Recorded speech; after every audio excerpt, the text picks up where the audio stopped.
I got it right. It's only like the fifth episode here, and I finally got it right.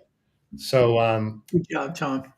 Brandon, Carson, great to see you again. Carson, I know you're only here for a couple minutes, so Yep. um, please, before you have to run out, welcome our great guest here, Patrick, and tell us a little bit about what you're doing. Yeah, I just want to thank Pat for being here. I had to be here for Pat. I will never forget the day back in early 2020 when Pat Tinney just calls me out of the clear blue sky and he says, "I love what you're doing. You're in the pocket with everything that you're doing," and we struck up a friendship. I've read his books. I've learned a ton from him. But you're in for a treat today with rich stories and really a bit of guidance about how you can really get into the pulse of what matters with a customer and understanding their buyer journey. Pat is a master in this arena. So wanted to be here to say hi to Pat. I am this week at the Global Nonprofit Leaders Summit with over 1,000 nonprofits from 30 countries here in the room. Wow. And over 100 countries that are represented online. It's been incredible. I'm actually late to a customer executive lunch just to be here, but anything for my friend Pat Tinney. So Pat, thanks for being with us today. Thank you, sir. Giddy up. All right. Thanks for jumping in, Carson. Have an awesome day. Yeah, thank you all. All right. Thank you. Wow, right, Pat, that's a big deal. You know, Carson doesn't just pop in for anybody. You know what? It's tough being a Canadian. You see, he's doing it to help our country. There you go. I think it's also the coat and tie, man. You raise the bar for our show. Well, it's like I say, if you've ever seen the movie My Favorite Year, you know that Mr. O'Toole was always dressed up in a beautiful tuxedo, but it was all held together with Velcro. Yeah. I have one of those. So, hey, we're going to talk about a topic that we have not talked a lot about. I think we had one other episode, Brandon. We talked a bit about negotiation. Mm-hmm. But we're going to talk, I think, and Patrick, what I'm really, we've been going back and forth prior to the show here. What's really interesting is I think you're going to bring a really interesting combination of negotiation strategies and so forth, along with what we talk about here as modern selling techniques and how to use video and how to use all these different things together. So I think it's going to be a really great sort of hybrid of modern selling and negotiating together. So it should be great. And great. You're online, Bob, welcome. Bob's singing already. So does this have significance about Fly Me to the Moon? So it is. Okay. Fly me to the moon. Yeah, see, I guess he expected that. Bob's saying, sing it to me. I heard aloha because he usually comes in with aloha. So anyway, if you're online, let us know, jump in, let us know where you are, say hi to Patrick. Bring your questions. So Patrick, let's get started. I mean, tell us a little bit about who you are, your background, what you do, who you work with, all that fun stuff. Well, I've been doing this a long time. I'm one of those people, it's really, I don't even know how to describe it, but I was in high school and I had a very difficult upbringing. I lost a parent at age 9. My mom only had a grade 9 education. And she basically said to me, and we were broke, and I was born into bankruptcy. So it was all bad. But she looked at me one day when I was 9, just after my dad passed, and she said, "Son, you're gonna have to go out and make money." And she said, "I only think I can support you to age 16, at which point you'll have to go work in the factory in Hamilton with the rest of the boys, working in either in the steel factory or whatever." And I'm kind of sitting there as a 9-year-old going, wow, what a piece of news that is. So anyway, long story short is my dad died in November and my mom was just crying every night. It was so bad. She had to go back to school with a grade 9 education. And she said, "Son, I'm going to put up a Christmas tree," but she said, I don't know how I'm going to do it. She said, "What do you want for Christmas? And by the way, we don't have much money." I said, "Mom, buy me the biggest shovel in the world because I'm going snow shoveling." And with that, and I was always kind of this entrepreneurish kid. I mean, I'd go pick worms for money. I would do anything if it was legal to make money because I realized my family didn't have any. Like I was born into a house with no indoor plumbing in Canada. Now you got to stop and think about that. Wow. Yeah. Like last February here, it got to -42 and I had to change my own car battery with bare hands. So it's a little frosty up here. So you can only imagine going out to the washroom in the middle of the night, 40 below. So, the thing is, I had to go out snow shoveling. And so I'd make hundreds and hundreds of calls. And my no ratio, are you ready, guys? What's your idea of a kind of a cool no ratio? For shoveling snow? Yeah. Well, in Canada at 40 below, I think your yes ratio would be pretty high. No one wants to go outside. My no ratio was not over 98%. Oh, wow. But here's the thing. I always knew there was 2% out there somewhere. I just had to find them. Yeah. And so that's kind of how, and I was 9. And after that, everything just started to accelerate. I remember I was in high school. Public school and high school didn't mean anything to me because everything had been destroyed in my world. It was really bad. And I didn't know why I was there. I just knew I had to get through. So I remember being in high school and going to the Hamilton Spectator on a co-op rather than going to one of the factories, because Hamilton's very industrial, like Allentown, Pittsburgh, etc. It's almost identical. And so anyway, I walked into the newspaper and I see all these people in there drinking coffee and laughing. They're on the phone and they're talking. And I just go, man, this is me. I should be here. And so I went back to high school. This is really funny. I went back to high school and I walked into the guidance office and I said, I just been at the Spectator. I'm no longer in geography, history, mathematics, sciences. I'm out of all of it. And they went, where are you going to go? I said, you're going to put me in every business class in the school. All of them, all at once. So they did. It's really strange, but they kind of looked at me and went, well, this is a neat experiment. So I was one of 2 males in classrooms that were dominated by females. But here's the but. The but is that I was already soaking up tons and tons and tons of information about what business meant to my teachers. And then I got involved with things like the yearbook and selling the advertising in the back of that. And in the middle of all of this, I was on the track team running track. I was flat out on the 5th floor of my high school and stepped on some solvent and did a Superman into a cement wall at the end of the wall and broke my back. But I didn't know I'd broken my back. So I went out for a run and tried to run it off. And I had to take a year off of sports. And in the meantime, I'm delivering carpets, but I can't carry them. I'm dragging them. And after that, I took up piano moving. And shortly after that, I took over the whole department at Yamaha piano music stores. And I started hiring all of the football players and basketball players. And so I started basically my own company. Wow. I was working 40 hours a week. In high school? Yeah. And doing all of the payroll for the guys and setting up the appointments and. So typically I'd start my homework at around 10 o'clock at night. Who needs homework?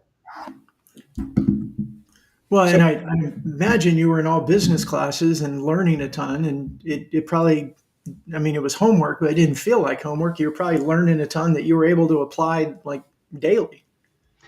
To be honest with you, I didn't know why I was there. Honestly, it's so weird. I remember I've told this story a couple of times, but my mom was an introvert and she went to a parent-teacher interview, but with the vice principal of the school. And the guy just terrorized people. His name was Jason Wong. And he wasn't a big man, but I grew up in an area where there was a lot of organized crime. And I'm telling you, none of the guys wanted to mess with this man, right? So my mom goes to this interview and then she comes home and I said, Ma, how did it go? Well, son, sit down. I said, okay. Mr. Wong liked you. I said, whoa, that's good news. I said, what else? She said, honest son, he just sat there and shook his head and said, we don't have anything at Scott Park Secondary for Pat. We don't know what to do with him, but he's going to be okay. So I have a feeling we could sit here and listen to stories for quite a while on some of this. What what kind of fast forward to kind of where you are today and how that, what happened from here to there and what you are and what you're doing today, and we can kind of set the stage for what we're going to talk about here. Yeah. So today I retired when I was 49. I was pretty much finished at that point. When I was selling in corporate, I represented 125 newspapers across Canada simultaneously. My portfolio in those days was $35 million as a sales rep back in the 80s. And then I took over the flyer distribution portfolio. And when I first started with the company, it was $42 million, and nobody knew about it. By the time I finished with it, it was worth $115 million a year and being covered by Wall Street and Bay Street. So I had applied for a directorship, which was really a vice presidency. And I went in with a PowerPoint deck in the days when nobody was doing it, right? I wish Carson was still here because he'd be laughing as keys dropped. But I can remember the senior vice president looking at it, he's going, oh, Jesus. He said, I've heard of this. I've just never seen it. And what I'd done was I smashed 3 departments together, said, here's who stays, here's who goes, here's how we rearrange, here's how we streamline, and here's how we take costs out. And he says, nobody's going to come in with this. You got the job. And I said, yeah, there's only one little catch. And he said, what's that? I said, it's a vice presidency. And if I don't get the vice presidency, you don't get me. So you can only imagine the red circle started and I was, so long story short is I left and I went home and I'm sitting there staring at the wall thinking, well, now what do I do? And I tried to imagine what the gap was in the marketplace at the time. And to me, it was sales negotiation. Now, in the United States, you have the program on negotiation. You got the Kellogg School program.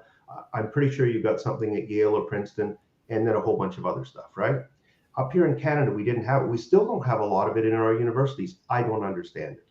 They're catching up, but I don't understand it. So for me, it was a great opportunity because my first client was KPMG.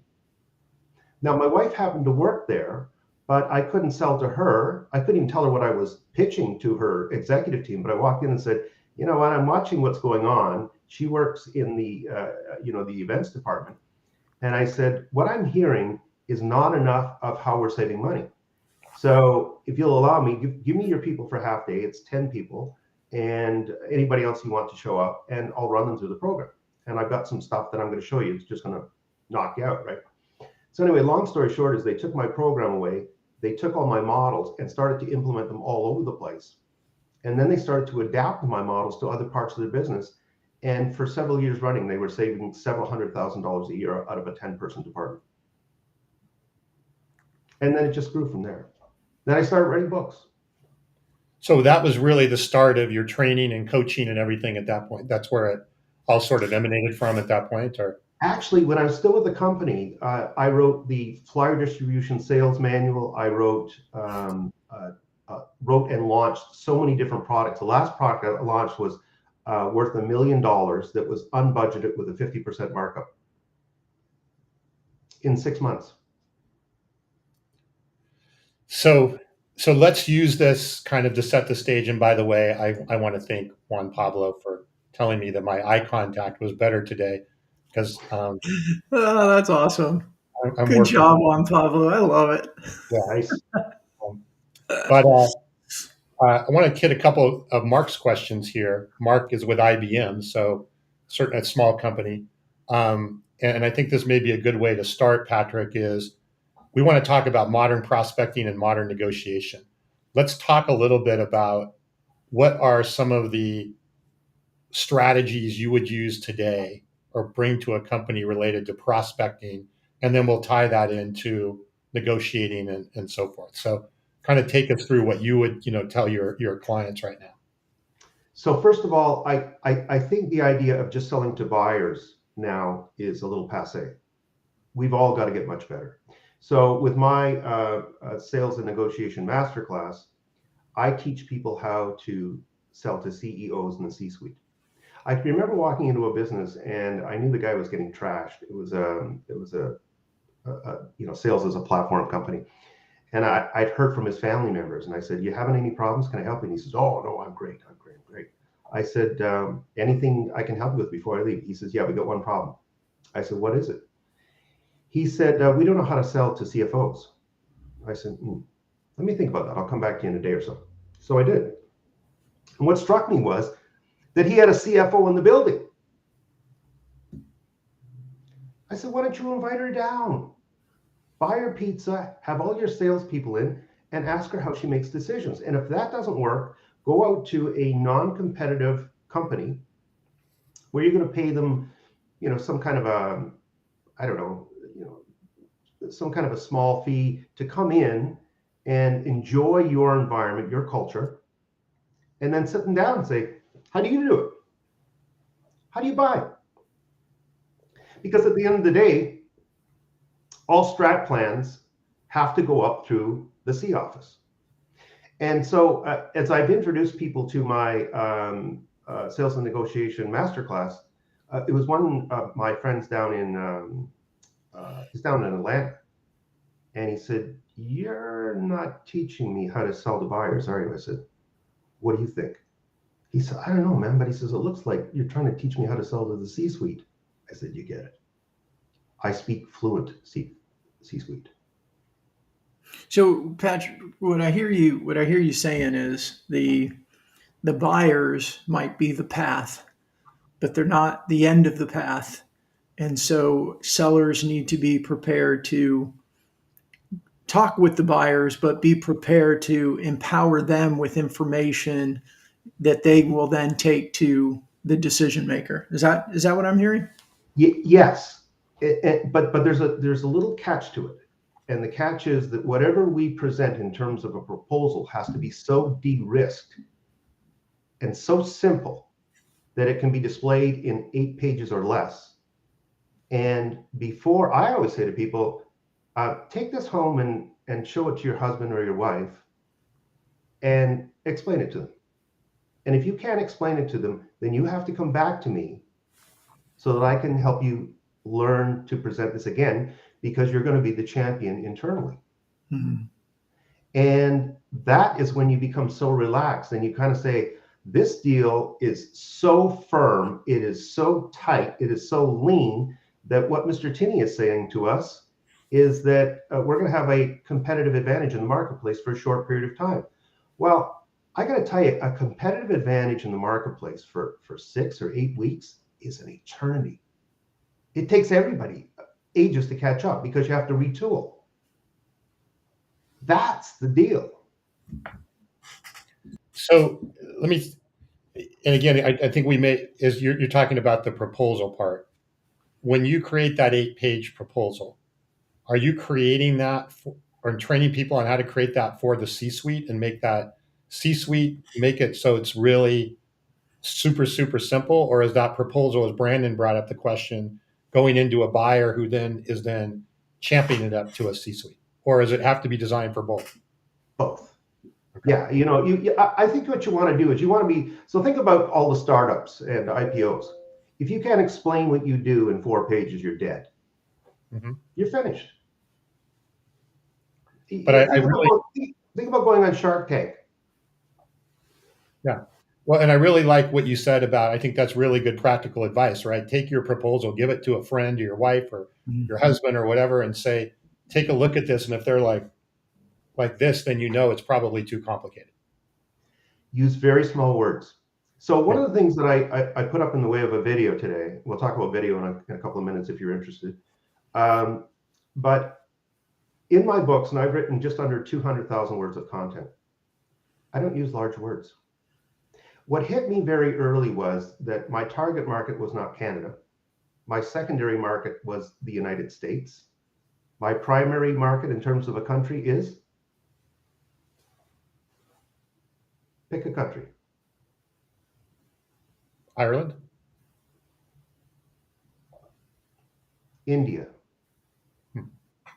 1.4 billion people, and they're almost all entrepreneurs. So I wrote my books because I come out of the newspaper business, the media business. I know exactly what grade 11 diction looks like. And I visualize my books being read by somebody whose second language might be English. Think about the 3 most important words in the world. I'll give you 4. Yes, no, war, and love. Now, if you can think of bigger words than that, let me know. But they're four small pieces. That's all they are. But they're gigantic. The implications. So let's take that back to prospecting, right? Proposal is obviously down the road when you're coming in. How do you apply what you're talking about earlier in the process to start to build? And maybe this relates to the question Mark was asking here as well It's about here. trust and becoming that trusted advisor. What are some of those sort of key principles you can apply earlier in the process? So it's here. It's mindset. I was coaching somebody yesterday, a couple of hours on the phone, and guy's really, trying to, amp his game up. And I said to this gentleman, who's very bright, by the way, I said to him, I'm going to help you reprogram, because the one thing I can't teach you is hunger. The one thing I can't teach you is gratitude. The one thing I can't teach you is drive. But we got to get all those things going. So before you can get on in front of customers, you have to have so much hunger that you become so confident about knocking on doors. It's like I said to you, my no ratio was 98%. When I was hired as a salesperson to go work in Edmonton, no money, no clothes, no car. I went 2,700 miles away from home. By the way, I had no money to go to college. I lived in Hamilton. The college was in Oakville. I hitchhiked back and forth for 2 years through the Canadian winters. I logged 12,800 miles hitchhiking. Never missed a day, never late. That's hunger. So the phone, it's a crazy thing, man. It's not a rattlesnake. You can actually pick it up and grab it and hold it and talk to people. And if you say, oh, I'm not comfortable with the phone, well, get on a Zoom call.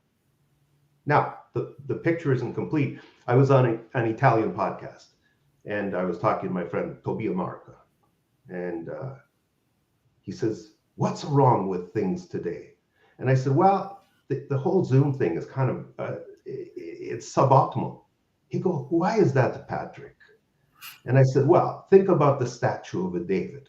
What if you can only see half? What are you missing? Oh, Madon, he says, we're missing the other half. That's only a half a picture. So the thing is, don't have fear of the phone. This whole idea of, oh, I don't want to interrupt anybody. Wrong.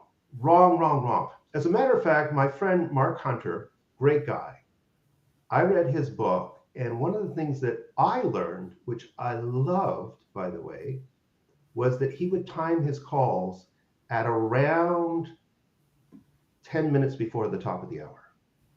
Why? Most meetings run a half an hour to 40 minutes. And then the executives have to take a break to get ready for the next meeting. And he would time them. That's brilliant usage of time. Yeah. So, Brandon, do you want to go ahead and jump in? Sorry. No, that's fine. I mean, I really want to get to. I think we're talking about different tasks, tactics, and strategies. As we want to talk about negotiation, how does all of this play into our negotiation strategy? So modern selling has changed a bit. Whether Zoom is 50% or less or whatever, the reality is a lot of companies, they don't have the budgets for people to be on planes. Or even if you do go to conferences, a lot of the buyers or people aren't going to be there. But how do we approach prospecting and selling? And I get it, we pick up the phone, but there's more to it than just picking up the phone. What are some of these key areas that we can do differently that are more productive, as all these salespeople out there saying creating conversations is harder, getting qualified pipeline is tougher, we don't have as much confidence in the pipeline that we do have? How do we help them? Well, first of all, I think that Mike Weinberg just said something recently. I'm reading his new book, and he doesn't want to criticize sales tax. But at the same time, he's saying, don't make it your life. Okay? You have to, I was talking to this person I was coaching yesterday, and I talked to him again today, and I said, how many books do you read a year? And he says, oh, I don't really read a lot. And I said, I read 30. Now, I teach this stuff, but I want to be on the edge of understanding everything that's out there. One of the biggest edges, so I did a 50 store appearance book signing tour with Chapters in Indigo here in Canada. And I would hand out 250 to 300 business cards. And I would talk to people and I would say, on a scale of 1 to 10, how do you see yourself as a negotiator? And out of that group, 95% would say, on a scale of 1 to 10, I think I'm around a 6.5 to 7.5 out of 10. I'd say, fantastic. That's brilliant. I'd say, you must be winning 65% of the deals that you get involved with, you negotiate. Yeah, that sounds about right. Yeah. I said, great. I said, how many buyer strategies can you name? What do you use them for buyer and seller risk? And how do you mitigate for time compression or time decompression? By the way, how do you navigate and neutralize and or close deals when somebody's trying to play zero sum with you? You see, in my book, Unlocking Yes, I'm going to be a little high self-interest here for a second. But at the back of this book, there's 25 strategies that I deconstructed. As a matter of fact, I did it for the Microsoft guys. So Carson brought me in and said, would you talk to so-and-so? You get to talk to the guy nobody gets to talk to. So we get on the line and he said, show me what you got. And I showed him, it's sort of my entry level stuff. And he says, nah, not enough protein. I said, I know. So here's my suggestion. Why don't we take the 10 ugly strategies that I can describe? What I'll do is I'll do a larger deconstruction on a single page. It's going to take some time. And then what we'll do is we'll present it to your team, 25 of your platform sellers. Okay, this is Carson's colleagues. And we did it. Here's the thing. When it was all over, they peppered me with questions. Now, this is Microsoft. But, here's the thing I can point out to anybody out there. I don't care what business you're in. You may say, I own the marketplace. Apple largely owns its own marketplace, right? Because it built its own ecosystem. But things are changing a little bit right now. So now we're into artificial intelligence, and we're into a lot of cloud storage. Guess what's a commodity? Storage. What did you say? What's a commodity? Cloud. It's a commodity. All you need is acres of computers. That's all you need. Well, anybody can do that. When I say anybody, it could be like the top 15 corporations in the United States. And then it becomes a commodity. And I don't think that people understand that. And I can go into almost any business and I can find a corner of that business that's a commodity. Hey, Tom, let's get to Greg's question. I think this is interesting. For the last decade, maybe two, the mantra has been change the way we sell, be a trusted advisor, consult. Is my contention that prospects have finally outrun our ability to sell to them. And Greg, maybe you can clarify. I think that means that they have all the information they need, and maybe we're not able to be as relevant to them.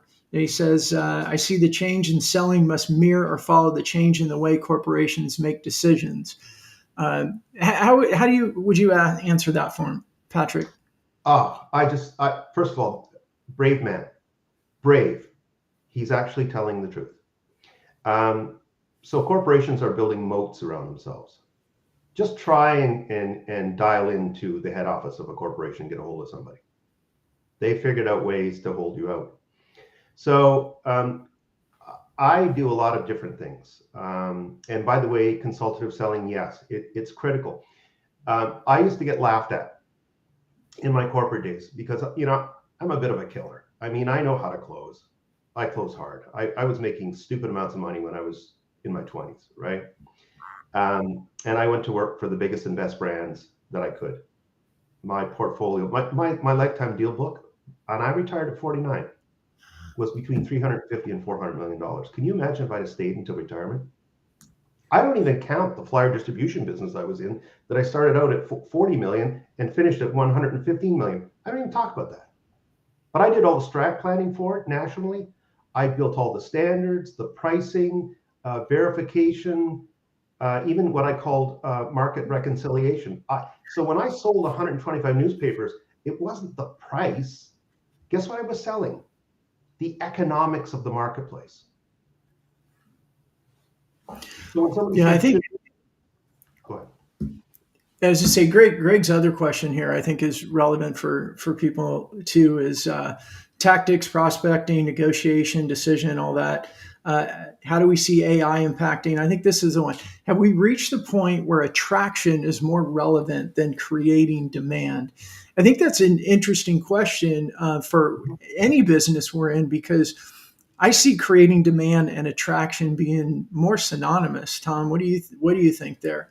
I think that in this modern world, so much where, as we said before, I think Patrick, you said companies are putting moats around themselves, and I don't think it's necessarily intentionally. In some cases, it might be, but they're busy and they're not answering the phone because they're getting so many calls. They're not responding to email because they get so many emails. So we have to find new ways in order to capture that attention, in order to create demand by sharing information. And I think it's got to be in a non-salesy way, because we can't get in there. The cold calls of, can I get 15 minutes to talk? And not that we're asking, but can we get there 15 minutes? It's harder and harder to get it. We're at a point now where early in my career, the beginning of my career, we generally could ask for time and get it a lot of times because salespeople were the source of information. And they wanted us to come in because they were able to get information from us faster than waiting for the next conference that might be 6 months away. But now we go in, they have all, as to what Greg says, they have all the information they need. Yes. So we do have to find new ways to capture that attention, to get the opportunity to share a bit more. And I think with these modern tools, be it LinkedIn, be it live shows, be it podcasts, be it video, we have to start being more creative. Mindset's always the same that you were talking to before. We can't be scared. It's not just pick up the phone. Don't be scared to turn on your phone and take videos. Don't be scared to launch a show. Don't be scared to, use Loom or Vidyard videos or whatever it may be. We've got to start finding those new tactics. As long as the mindset's there, we've got to find those new tactics. And Greg, to your point, my opinion is attraction is a really big part of that creating demand process. The way that we attract in some ways might be the medium, live shows, podcasts, video, but then the content itself, we've got to be on our game. We can't BS. We can't, relationship is still important to get in there. But then if you don't know your stuff, you don't know what the buyer's pain points are, you don't know what they're going through, we come in and start saying, so tell us what's going on. We're already behind the 8 ball. We're way behind at that point. You're dead. You know what? So how many people do you know speak fluent Walmart? Fluent Walmart. He knows all the Walmart lingo. Not only that, they called me up in Canada here as a representative for the newspaper industry and said, Pat, we want you to come in and present for 45 minutes to our entire marketing team. I didn't know how big they were, but it was 45 of them.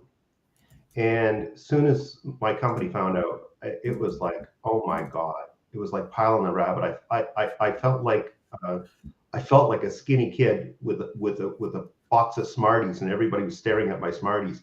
But anyway, what ended up happening was we went in and we presented a 60-slide futuristic presentation of where we thought the print media business was going, and the guys from Walmart just said, "Whoa!" And by the way, I got into the auditorium that nobody could. So you can't go into a buyer office in Walmart.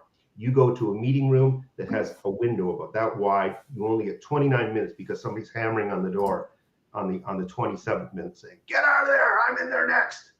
So to answer your question, you have to bring instant value. You have to be relevant. You have to speak like an insider. So when I did the work with the Microsoft guys, guess what I did? I spent like, I don't know how many days just camping out on their website, trying to understand the scalability of their services and products. So that when I got on the line, I wasn't just there talking about, Pat Tinney's talking about sales. No, I'm incidental. I don't matter. You matter. Yeah, and I wanted to build on, Brandon, what you were saying, and we'll get to some really good questions coming through today. Is about, is attraction more relevant than creating demand? I don't believe you can create demand without attracting attention and getting attention and retaining attention. And So go ahead. go ahead. Go ahead, Patrick. So let's kind of go back a little bit, okay? So after the Second World War, it was what we called a seller's market. There wasn't enough of everything, which is why, Brandon, when you're talking about, well, we used to walk in and we used to be the source of information, right? That's because there was always scarcity problems. I can remember working at the Toronto Star, Canada's largest newspaper, 13th largest in North America, and we would put sticky notes up on the sales board saying, "Accept no more advertising. We've run out of capacity." Are you out of your mind? But that was the truth, and it was at that point a seller's market. Around the year 2000, globalization, the internet, every country in the world selling 24/7 and new tools. Yeah. On top of that, now you've got AI. There's a company out of Estonia. They're called Pacnum, I believe. And what they've done is they've developed a new AI negotiation system that Walmart just bought.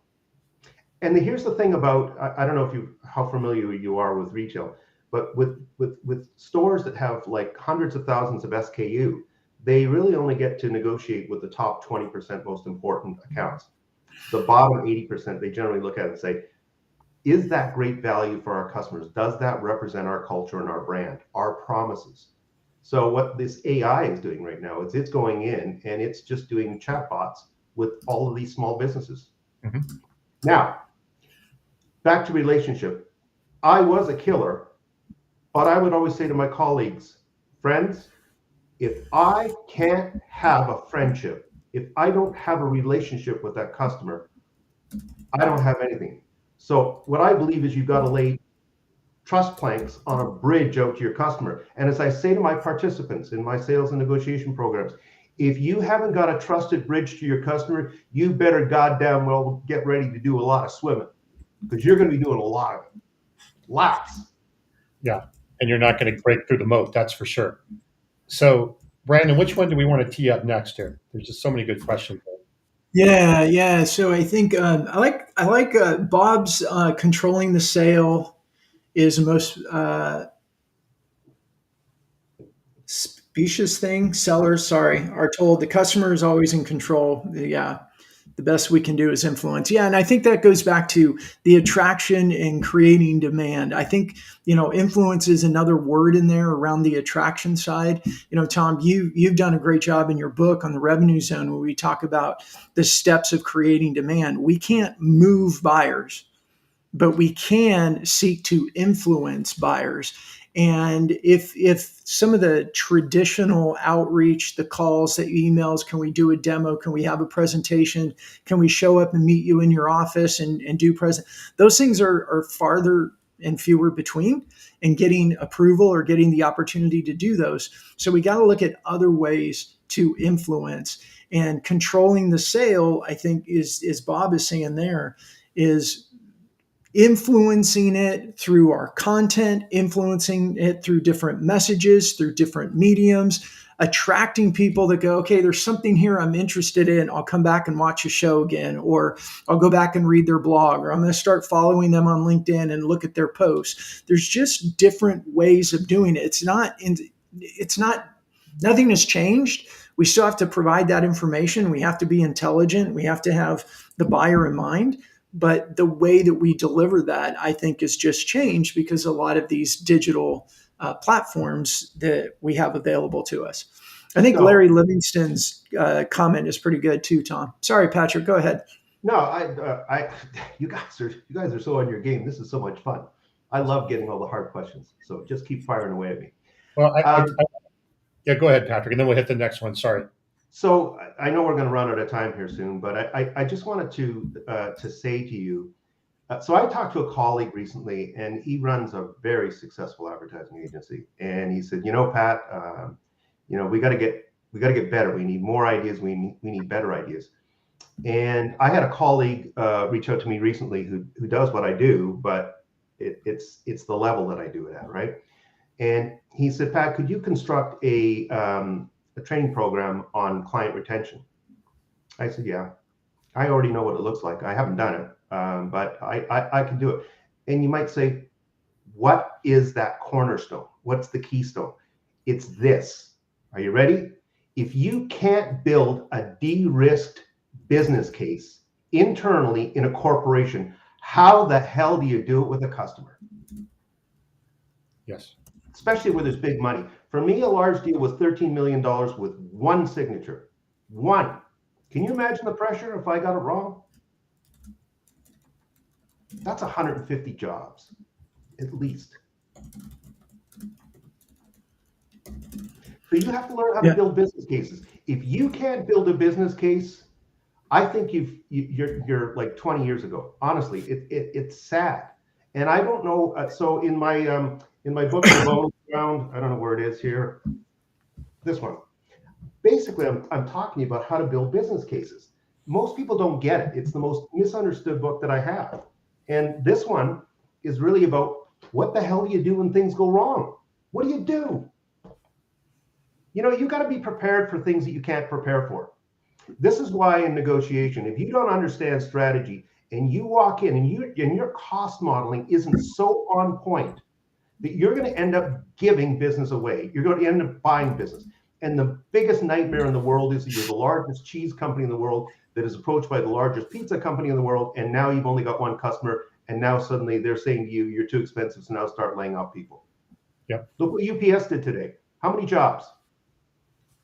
I didn't see how many. I haven't seen it yet. 12,500. So, Wow. Wow.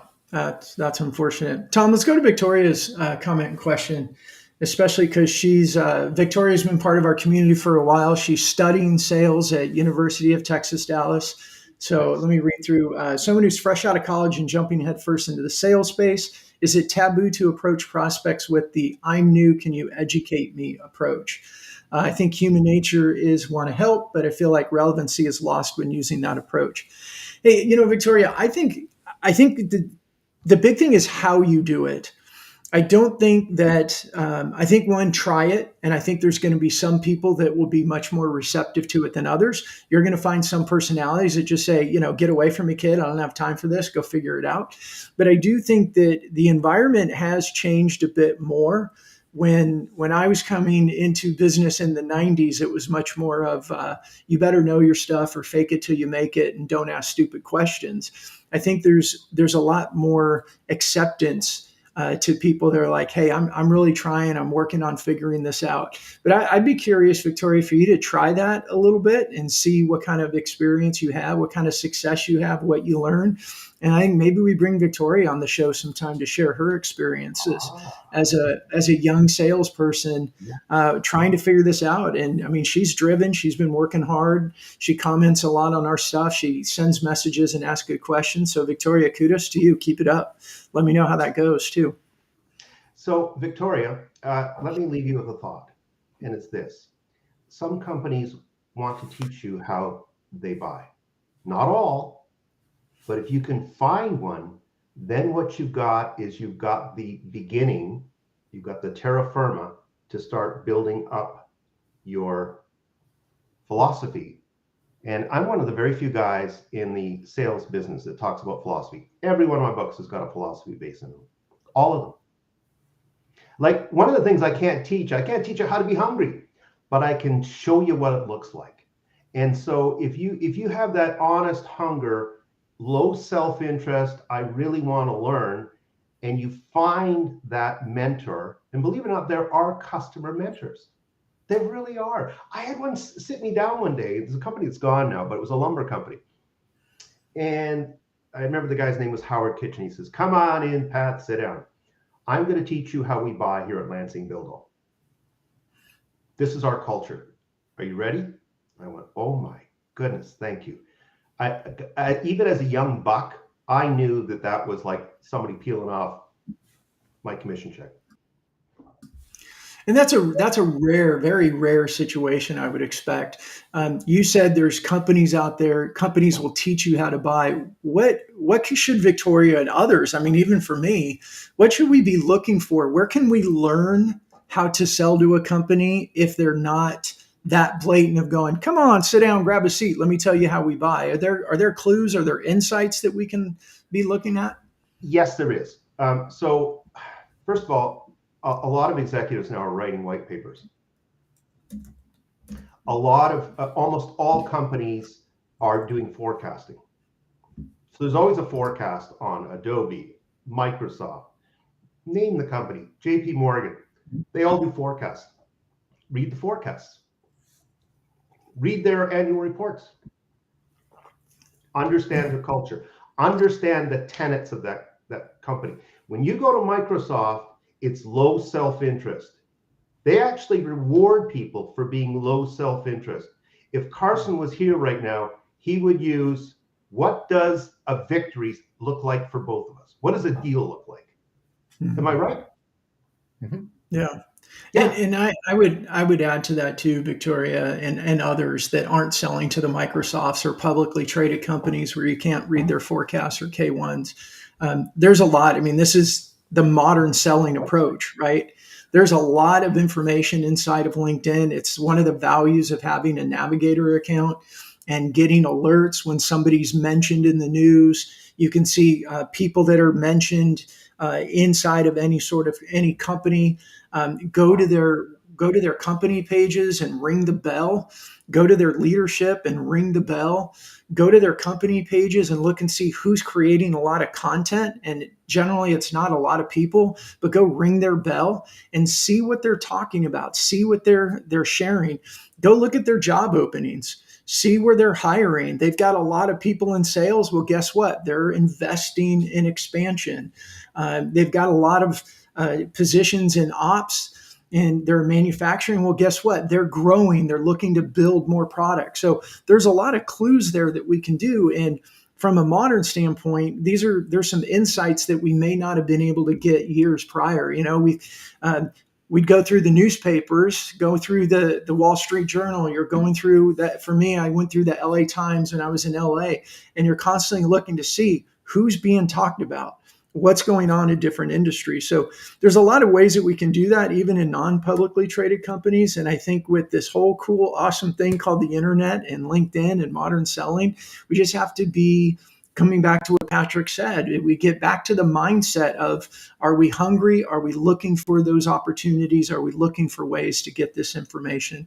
And I think that's some of the great opportunities we have with LinkedIn. Wow. Why am I here? We should be just interviewing you. So let me go back to the future. Okay, this is really important stuff. So I'm going to give you a couple of things to think about because I know we're going to get to the end here. But here it is. If you can't get into a company, call up their accounts receivable department. Say, hi. I really don't have a bill, but I'm wondering, when does so-and-so get to work in the morning? Oh, you can't talk to me. Okay, that's fine. Who's your best friend in HR? Oh, you don't have a friend in HR. How about your legal department? I love to call legal departments. I do it all the time. I freak people out. If I can't talk to somebody, I'll just call up and say, hi, trying to get a hold of so-and-so, can't find them. I mean, you guys have to talk to them every day because you're talking about policy. So who are they and where do I find them? So there's one thing. The other thing is go to their place of business. So let's say that they've got a manufacturing outlet. Go see what happens when they ship stuff out the back door. If it's a retailer, go live the experience, become a customer. If they sell software, buy sort of the entry-level version of that software and play with it to the point where you think about it intuitively. You see, you have to sound like them. They don't have to sound like you. Yeah, and I think to kind of tie all this together, and Brandon and I think what I'm hearing both of you say, you have to get to know your prospect. right? We go back to modern prospecting strategies. We have to get to know our prospect, and then we have to get them to know, like, and trust us. But if we take the time to get to know them, it'll make our process a lot easier of that know, like, and trust. And Carson does talk a lot about this, about the research. And I think that's an area sometimes, Brandon, that we do overlook a little bit, is we talk a lot about our own content and providing that thought leadership, but at the same time, really taking the time to get to know the prospect. Even if it's a small business, there's a lot you can learn, as you pointed out, Brandon, online. You don't have to be dealing with a K1 or something to. In fact, I've found with ChatGPT, it's a great way to go in and get a summary of a lot of things, because ChatGPT kind of does your searching for you, and then it can come Well, and back. that, I mean, well, let's go bring it back into Fist Bump in our AIQ solution. And that's why I love about it is you can our customers can ask for customer analysis reports, and we leverage our AI tool that we pre-build for companies, and then we can go out and search. Use the AI to go out and gather all this information and put it in a nice, pretty report that says, here's your executive summary, here's key people, here's key insights, here's what's going on with them recently. And that was one of the, it's like looking at AI like a really super robust search term to be able to put that. So you're getting hours and hours worth of research condensed into a short period of time. And that's one of the great things about AI, I believe, and what I love about using our own AI tool that we provide for customers. Yeah, absolutely. And it just, kind of eliminates the excuse, right, of doing it, but it does, you have to build it into the mindset. So I want to wrap up here with, I think Craig's comment's awesome. Prospecting does not begin and end at the yellow pages. I think that's a good way to, so Patrick, I know you have a lot of books and things like people can, and there was a question we didn't get to. They were asking for prospecting and negotiation strategies. What books do you recommend? Yeah. How should people get more information if they want to Oh learn my more? Lord. So I'm not going to hold books up. I did that a couple of times. That's just go up onto Amazon. Just plug my name, Patrick Tinney, sales author, into Amazon. And here's what I want you to do, friends. Read the reviews. Okay. I don't control reviews. Read them. And there's videos up there that people have put up going, holy smokes, look at my LinkedIn profile. Read all the recommendations on there. They all tell a story, right? I mean, I've been at this for a long time. I can remember selling dirt to somebody when it was first invented. That's how old I am. So, there's a lot there. Here's the thing that I try and do is that all my books are written in lesson format. So I took a Jack Nicklaus book, a Daniel Negreanu poker book, and a book on financial planning by David Bach called The Automatic Millionaire, I believe, crunched it all together. And what hit me when I started writing was people have a lower attention span. And so I have to use very simple language. I have to take the most complex ideas in the world and compress them. I've actually had people come up to me and say, oh, I read your book. It was really easy to read. And I go, mission accomplished. Good stuff. All right. Excellent, Patrick. Thank you so much for joining us. Sorry, Tom, go ahead. No, I was just going to say thank you. That's an easy way to do it, right? Go to Amazon and do the search. So that's a great way to do it. Read the reviews. I can't make that stuff up. Yeah. So back to you, Patrick. Yeah, Patrick, thank you so much for joining us today. And for everybody out there, we really appreciate you. Great comments today. There was a couple in there that we didn't get to, and I'm going to go take a look at some of those, and we'll convert that into some social post, or we'll send you messages with our answers. And there you go. You go send them directly to Patrick if you'd like, and we'll be able to answer those questions. Bob doesn't know what the yellow pages is. He's a little young probably for that. So go to ChatGPT, it'll probably tell you. You can probably say what it's a paperweight. It's a paperweight. That's right. It's a doorstop. Yeah, that's good. All right. All right, everybody. Thanks for joining us. We'll see you next week. Thank you. Thank you, guys. Thank you for the warm welcome. I appreciate you. I really don't matter. You guys do. And I just want you to tell, I have to say, you guys killed it with your brilliant questions, and your audience was brilliant. Thank you. Thank you. All right, everybody, have a good week.